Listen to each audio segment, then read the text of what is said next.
One morning, Gordon was in the yard taking on a large supply of coal.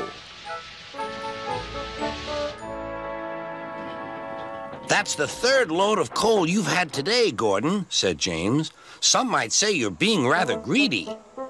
I'm an important engine, replied Gordon. Important engines need plenty of coal, but I doubt if you would understand that, James. James snorted and went about his work. Later, Gordon was taking on water from a standpipe because the water tower was under repair. I wouldn't drink too much of that water if I were you, Gordon.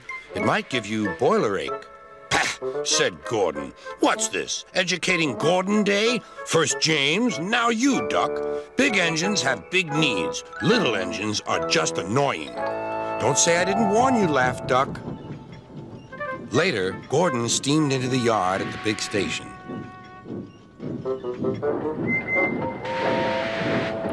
That's what I need, exclaimed Gordon. There, emerging out of the sheds, were two shiny tenders. Now, if I had two tenders, said Gordon, I wouldn't need to stop so often, and I wouldn't have to listen to silly little engines. Those tenders belong to a visitor, replied his driver.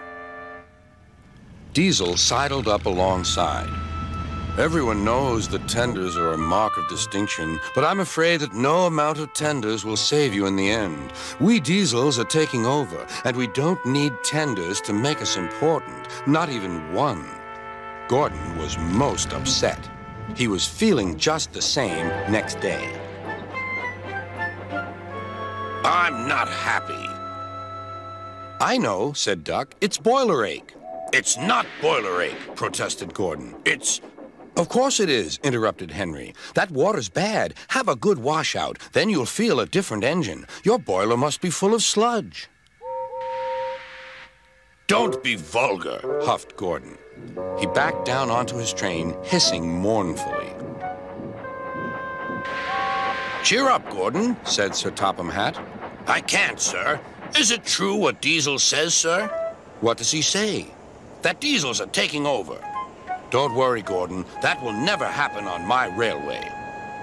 One more thing, sir. Why did the visitor have two tenders? Because he lives on a railway with long distances between coaling depots.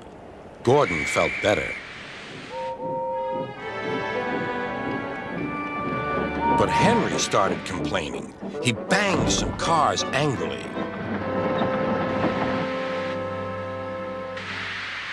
I always work hard enough for two, he puffed. I deserve another tender. Duck whispered something to Donald. He was going to play a trick on Henry. Henry, he asked, would you like my tenders?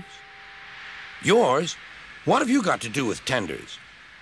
All right, said Duck. The deal's off. Would you like them, Donald? I wouldn't deprive you of the honor, replied Donald. It is a great honor, continued Duck thoughtfully, but I'm only a tank engine.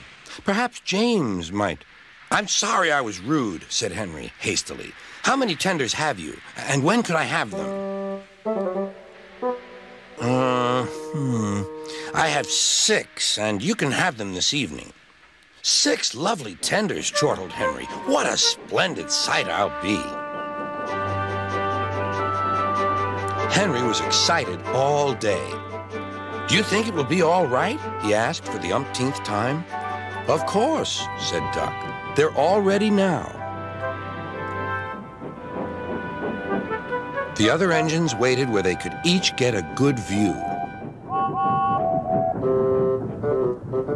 But Henry wasn't a splendid sight at all. His 6 tenders were very old, dirty, and filled with boiler sludge.